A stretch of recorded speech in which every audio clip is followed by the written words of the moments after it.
Hey all, this is 012 Boku coming at you with, once again, another movie review.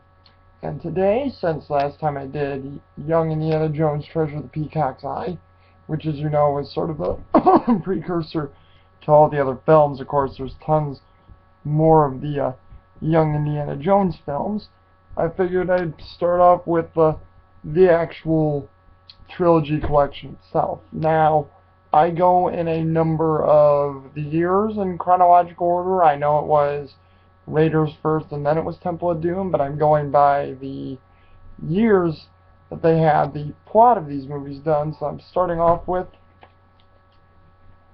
oops, sorry, closer here. Yeah, there we go. Not Young Indiana Jones, Indiana Jones and the Temple of Doom. As you can see right there. It's a good movie, made in 1984. Indiana Jones was started in the 80s, and this one was the second movie. It was supposed to be the one where George Lucas and Steven Spielberg wanted to make it a bit more of a violent film and give it a much more darker edge, and one of the special features on this actual VHS, they had George Lucas say that, he wanted to do like what he did with Empire Strikes Back, give it a more darker edge to it, which he really obviously does, and it's done quite flawlessly, I must say. And in this one you have returning characters like, of course, Harrison Ford as Indiana Jones. Once again, great role. His humor is still great. His way of handling the character is great. The action and everything is really good. Then you have characters like Willie Scott. Oh my god. Now this is her character, but Kate Capshaw, who plays Willie Scott, captured her and made her really well.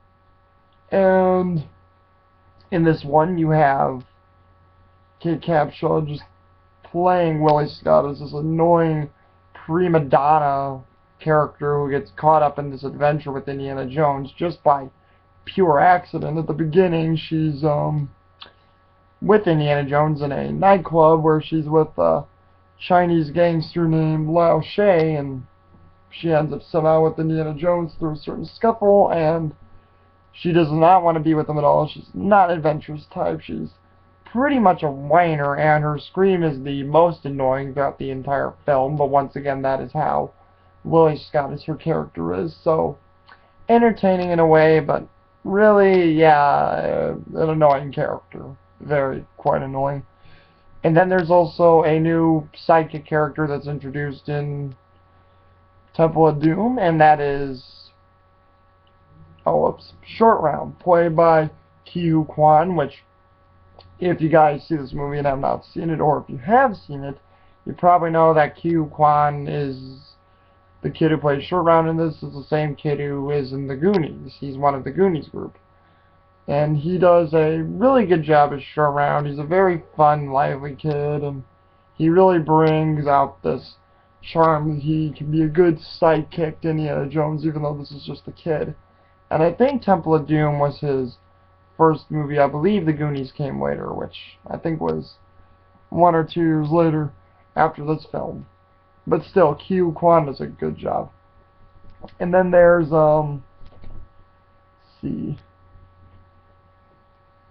Oh yes, there's Amrish Puri, who is the villain in this movie, who is basically Mola Ram.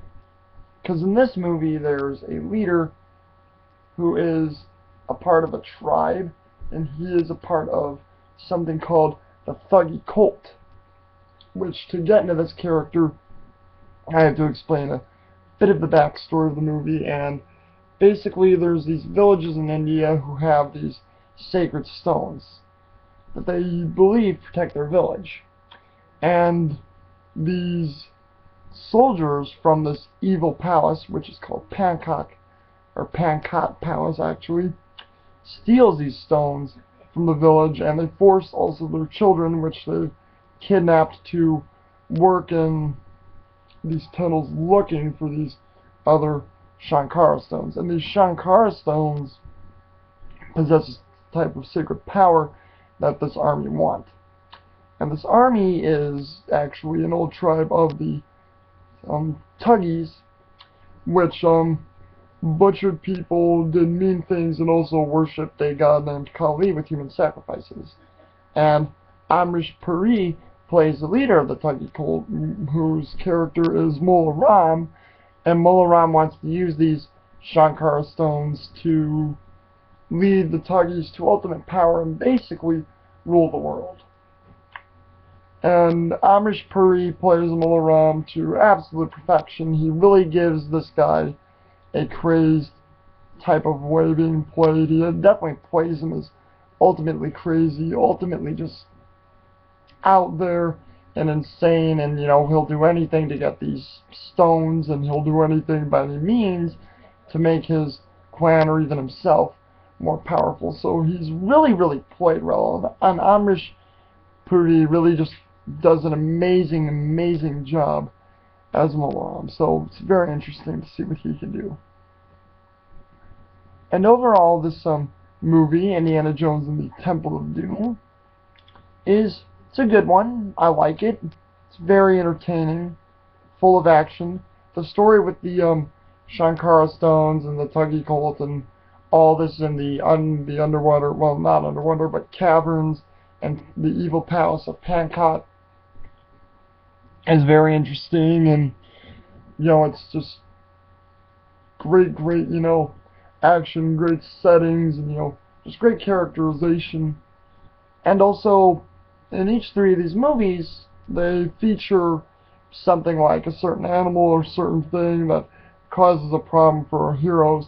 And in Temple of Doom here, there is a bug pit where there's millions and millions of bugs that come across our heroes, and it's really gross and icky, and Willie even comes across them in this movie, and she's freaking out, not wanting to get anywhere near the bugs, and which is understandable, because I'm pretty sure if anyone wasn't near the bug pit, yeah, they'd have a little bit of a freak out, which I'm pretty sure I would too, because I don't like really spiders or bugs that much either, but it's really a really good, cool, gruesome scene there. And overall, this movie, just has a lot of good things, good action. There's a minecart chase in this movie that's really set up like a roller coaster ride that originally was supposed to be in Raiders, but they moved it back to the second one for better use. And in this one, they decided to use it, and it's really a nice, cool, fun chase. It just reminds you of a roller coaster, and it's just awesome to really see how they put it together, even though it is a bit ridiculous and dated by today's standards. But hey, it's really cool how they made that come together, and also how all the characters mesh. It's really good chemistry, Willie and Indy being on total opposites, but then coming together. And then you have, Short Round and Indy working together. Just really cool to see. The Kali area of this movie is very cool, very freaky, very weird, because at one point they actually get Indiana Jones to work with them in this movie by having him drink this blood of Kali, which is a mind control thing, and it actually works, and Indiana Jones thinks he's part of the Tuggy cult at some point, and it's just very dark and very methodical, and it's cool to see. And once again, great score by John Williams. I probably have to say, besides hearing the main Indiana Jones theme, which will be plastered all over my next review for probably Raiders of the Lost Ark, which is what I'm going to do. But for Temple of Doom, there's the main theme, and then there's also Parade of the Slave Children, which is supposed to be, I guess, the theme for partly the children that they kidnapped and are slaves, and the Tuggies, and it's really cool. The Tuggy have their own theme too in this movie, which is mostly used for Mola Ram, which is more of a tribal drum sacrificial thing, which is a really cool theme. It's really awesome to listen to. And I have to say once again, for this being a good action movie in a collaboration with George Lucas and Steven Spielberg, really well done. They really, put a lot into to these movies, into the effort of Indiana Jones and the Temple of Doom, and a lot of cool scenes. The Bug Pit, Pancot Palace, the fights near the end, the bridge fight at the end, where they're over a large drawbridge, and spoiler alert here, guys, for you guys, which, yeah, this contained quite a bit of spoilers. I didn't put the warning up this time. Yeah, spoilers. So if you guys hear me say anything you don't want to hear, you know the drill. Just don't watch this before I say anything good if you haven't heard anything. But just, fight with the over the rope drawbridge with crocodiles over a chasm near water, which was actually real, which I didn't know, but it was really cool. So, a lot of cool things in this movie, plus a lot of other, good actors. Roshan Seth plays the Prime Minister of Pancot Palace. He's named Chowder Lau. You have Philip Stone, a great British actor, playing a British colonel who's visiting Pancot Palace, named Colonel Blumbert, who is, really interesting character. Not in the movie long enough, but it's cool to see Philip Stone in there in another role because Philip Stone's a good actor. And overall, it's a good movie. Now I know Temple of Doom here, which I'm showing you guys again. It's a good movie. I do not mind it at all. In fact, I probably will not mind it till we get to the fourth movie, Kingdom of the Crystal Skull, because I know a lot of people gave Temple of Doom a lot of vicious time that, probably shouldn't have happened, but they really dug into this movie at the time, and a lot of people didn't like it probably because of its dark, weird atmosphere, and, Willie Scott and all those annoying things, but it's still a good movie, still really good to be in the quadrilogy, or trilogy, if you will, because a lot of people do denounce Kingdom of the Crystal Skull, and it's a really good movie, and I don't think people gave Temple of Doom either its due credit for the time. Personally, my favorite is Raiders of the Lost Ark, but it's, Indiana Jones, so Temple of Doom is still an awesome, really good movie with great characters and just a great atmosphere, and it's a good action adventure movie, really wanting to know how much of these artifacts are based in truth versus, the myth and the lore, and also the fun made up stuff of this stuff. So hope you enjoyed the review, guys. Just leave your comments, tell me what you think of Indiana Jones and the Temple of Doom, and let me know if you guys liked it, hated it, or if you liked the same things I did, or if you agree with it and whatnot, or what freaks you about the Bug Pit and everything like that. So alrighty, I will come to you with another review later.